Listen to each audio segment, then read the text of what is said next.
एक सर्वानंद नाम के महर्षि थे। उसकी पूज्य माता श्रीमती शारदा देवी पाप कर्म फल से पीड़ित थी। उसने सर्व पूजाएं व जंत्र मंत्र कष्ट निवारण के लिए वर्षों किए। शारीरिक पीड़ा निवारण के लिए वैद्यों की दवाइयां भी खाई, परंतु कोई राहत नहीं मिली। उस समय के महर्षियों से उपदेश भी प्राप्त किया, परंतु सर्व महर्षियों ने कहा, बेटी शारदा, यह आपका पाप कर्म दंड प्रारब्ध का है, यह क्षमा नहीं हो सकता, यह भोगना ही पड़ता है।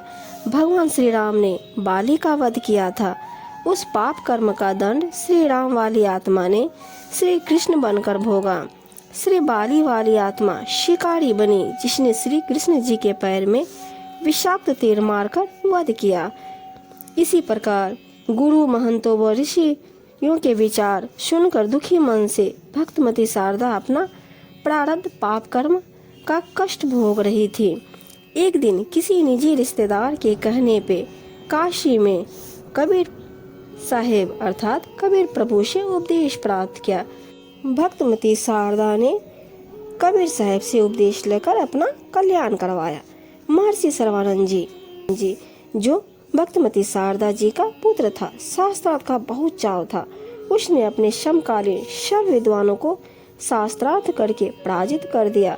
फिर सोचा कि जन जन को कहना पड़ता है कि मैंने सर्व विद्वानों पर विजय प्राप्त कर ली है, क्यों न अपनी माता जी से अपना नाम सर्वाजित रखवा लूं। यह सोचकर अपनी माता श्रीमती शारदा जी के पास जाकर प्रार्थना की और कहा कि माता जी, मेरा नाम बदलकर सर्वाजित रख दो। माता जी ने कहा, बेटा सर्वानंद, क्या बुरा नाम है। महर्षि सर्वाजित ने कहा, माता जी, मैंने सर्व विद्वानों को शास्त्रार्थ में पराजित कर दिया है, इसलिए मेरा नाम सर्वाजित रख दो।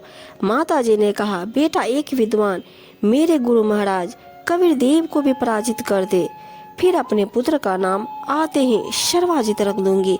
माता के ये वचन सुनकर श्री सर्वानंद जी पहले तो हंसा, फिर कहा, माता जी आप भी भोली हो।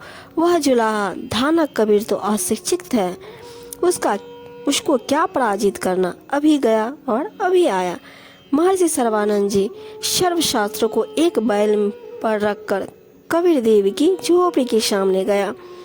कबीर साहब की धर्म की बेटी कमाली पहले कुएं पर मिली, फिर द्वार पर आकर कहा, आओ महर्षि जी, यही है परम पिता कबीर का घर। श्री सर्वानंद जी ने लड़की कमाली से अपना लोटा पानी से इतना भरवाया कि यदि जरा सा भी जल और डाले तो बाहर निकल जाए, तथा कहा, बेटी यह लोटा धीरे धीरे ले जाकर कबीर को दो, तथा जो उत्तर वह देवे वह मुझे बताना। लड़की कमाली द्वारा लाए लोटे में कबीर साहब जी ने एक कपड़े सीने वाली बड़ी सुई डाल दी। कुछ जल लोटे से बाहर निकलकर पृथ्वी पर गिर गया, तथा कहा, पुत्री यह लोटा श्री सर्वानंद जी को लौटा दो। लोटा वापस लेकर आई।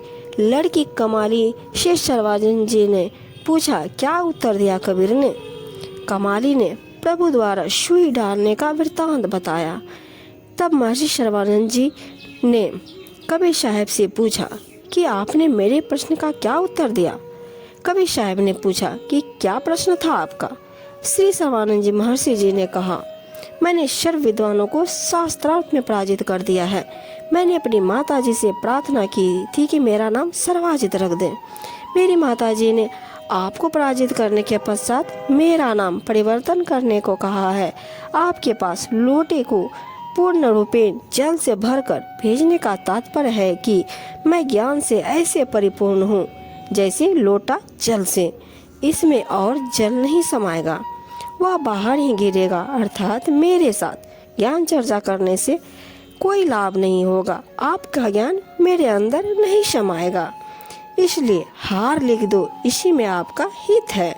कबीर साहब ने कहा, आपके जल से परिपूर्ण लोटे में लोहे की सुई डालने का अभिप्राय है कि मेरा ज्ञान इतना भारी है कि जैसे सुई लोटे के जल को बाहर निकालती हुई नीचे जाकर रुकी है, इसी प्रकार मेरा तत्व ज्ञान आपके असत्य ज्ञान को निकालकर आपके हृदय में समा जाएगा।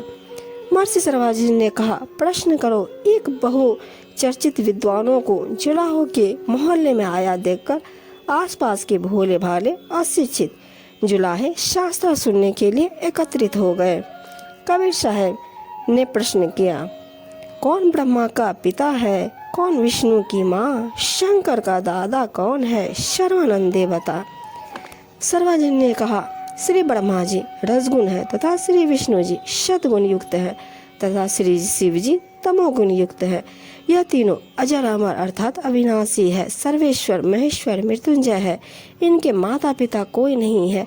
आप अज्ञानी हो, आपको शास्त्रों का ज्ञान नहीं है। ऐसे ही उठपुटांग प्रश्न किया है। सर्व उपस्थित श्रोताओं ने ताली बजाई तथा महर्षि सर्वानंद जी का समर्थन किया। कबीर साहब जी ने कहा, महर्षि जी आप श्रीमद् देवी भागवत पुराण के 3 स्कंद तथा श्री शिव पुराण का 6वां तथा 7वां रुद्र संहिता अध्याय प्रभु को साक्षी रखकर गीता जी पर हाथ रखकर पढ़े तथा अनुवाद सुनाए। महर्षि सर्वा जी ने पवित्र गीता जी पर हाथ रखकर शपथ ली कि सही सही सुनाऊंगा। पवित्र पुराणों को कबीर साहब जी के कहने के पश्चात ध्यान पूर्वक पढ़ा। श्री शिव पुराण लिखा है कि सदाशिव अर्थात काल रूपी ब्रह्म तथा प्रकृति के संयोग से सद्गुण श्री विष्णु जी, रजगुण श्री ब्रह्मा जी तथा तमगुण श्री शिव जी का जन्म हुआ। यही प्रकृति दुर्गा जो अष्टांगी कहलाती है, त्रिदेव जननी की माता कहलाती है। पवित्र श्रीमद् देवी पुराण भगवान विष्णु जी कह रहे हैं कि यह प्रकृति हम तीनों की जननी है। मैंने इसे उस समय देखा था जब मैं छोटा सा बच्चा था। माता की स्तुति करते हुए श्री विष्णु जी ने कहा है कि माता मैं ब्रह्मा तथा शिव तो नाशवान है, हमारा तो आविर्भाव तथा तिरोभाव होती है। आप प्रकृति देवी हो। भगवान शंकर ने कहा, माता यदि ब्रह्मा या विष्णु आपसे उत्पन्न हुए हैं तो मैं शंकर भी आपसे ही उत्पन्न हुआ हूँ, अर्थात आप मेरी माता हो। महर्षि सर्वानंद जी ने पहले सुनाए अधूरे शास्त्र विद ज्ञान के आधार पर तीनों श्री ब्रह्मा जी, विष्णु जी, शिव जी को अविनाशी व जन्मा कहा करता था। पुराणों को पढ़ता भी था, फिर भी अज्ञानी ही था। सर्वानंद जी को स्पष्ट ज्ञान हुआ। वास्तव में ऐसा ही लिखा है, परंतु मान हानि के भय से कहा कि मैंने सब पढ़ लिया। ऐसा कहीं नहीं लिखा है। कबीर देव से कहा, तू झूठा है, तू क्या जाने शास्त्रों के विषय में, हम प्रतिदिन पढ़ते हैं। फिर क्या था। सर्वानंद जी ने धारा प्रभावित संस्कृत बोलना प्रारंभ कर दिया। 20 मिनट तक कंठस्थ की हुई कोई और ही वेद व्यानी बोलता रहा, पुराण से नहीं सुनाया। सर्व उपस्थित भोले भाले श्रोतागण जो उस संस्कृत को समझ भी नहीं रहे थे, प्रभावित होकर सर्वानंद महर्षि जी के समर्थन में वाह वाह महाज्ञानी कहने लगे। भावार्थ है कि कबीर साहब जी को पराजित कर दिया तथा महर्षि सर्वानंद जी को विजय घोषित कर दिया। परमेश्वर जी कबीर साहब जी ने कहा कि सर्वानंद जी आपने पवित्र गीता जी की कसम खाई थी, वह भी भूल गए। जब आप सामने लिखी शास्त्रों की सच्चाई को भी नहीं मान रहे हो तो सोए हुए व्यक्ति को जगाया जा सकता है। जो जानबूझकर सोने का बहाना कर रहा हो उसे जगाया नहीं जा सकता। हे सर्वानंद, मैं हारा, तुम जीते।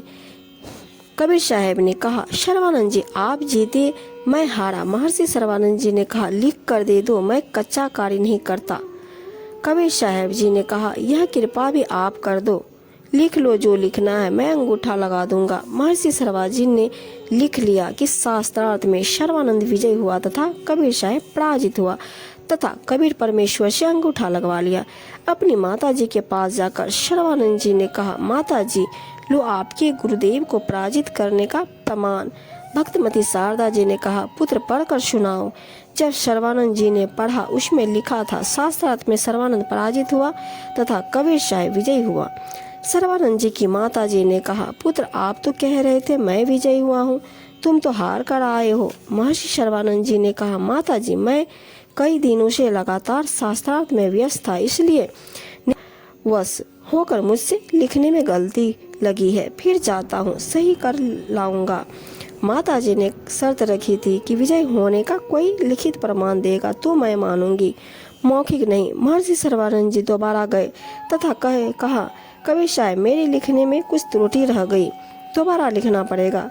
साहब कबीर जी ने कहा फिर लिख लो। सर्वानंद जी ने फिर लिखकर अंगूठा लगवाकर माता जी के पास आया तो फिर विपरीत ही पाया। कहा माता जी फिर जाता हूँ। तीसरी बार लिख कर लाया तथा मकान में प्रवेश करने से पहले पढ़ा ठीक लिखा था। सर्वानंद जी ने उस लेख से दृष्टि नहीं हटाई तथा चलकर अपने मकान में प्रवेश करता हुआ कहने लगा माता जी सुनाऊं। यह कहकर पढ़ने लगा तो उसकी आंखों के सामने अक्षर बदल गए। तीसरी बार फिर यही प्रमाण लिखा गया कि शास्त्रार्थ में सर्वानंद पराजित हुए तथा कबीर साहब जी विजय हुए।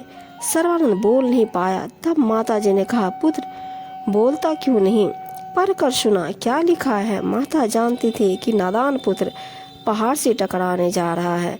माता जी ने सर्वानंद जी से कहा कि पुत्र परमेश्वर आए हैं, जाकर चरणों में गिरकर अपनी गलती की क्षमा याचना कर ले तथा उपदेश लेकर अपना जीवन सफल कर ले। सर्वानंद ने अपनी माता जी के चरणों में गिरकर रोने लगा तथा कहा माता जी यह तो स्वयं प्रभु हैं, आप मेरे साथ चलो, मुझे शर्म लगती है। सर्वानंद जी माता अपने पुत्र को साथ लेकर प्रभु कबीर के पास गई तथा सर्वानंद जी को भी कबीर परमेश्वर से उपदेश दिलाया। तब उस महर्षि कहलाने वाले नादान प्राणी को पूर्ण परमात्मा के सर्वानंद जी माता अपने पुत्र को साथ लेकर प्रभु कबीर के पास गई तथा सर्वानंद जी को भी कबीर परमेश्वर से उपदेश दिलाया। तब उस महर्षि कहलाने वाले नादान प्राणी को पूर्ण परमात्मा के चरणों में आने से ही उद्धार हुआ। पूर्ण ब्रह्म कबीर साहब ने कहा सर्वानंद आपने अपने अक्षर ज्ञान के आधार पर भी शास्त्रों को नहीं समझा, क्योंकि मेरी शरण में आए बिना ब्रह्म किसी की बुद्धि को पूर्ण विकसित नहीं होने देता। अब फिर पढ़ो इन्हीं पवित्र वेदों व पवित्र गीता जी तथा पवित्र पुराणों को। अब आप ब्राह्मण हो गए। ब्राह्मण सोई जो ब्रह्म पहचाने, विद्वान वही है जो पूर्ण परमात्मा को पहचान ले, फिर अपना कल्याण करवाए।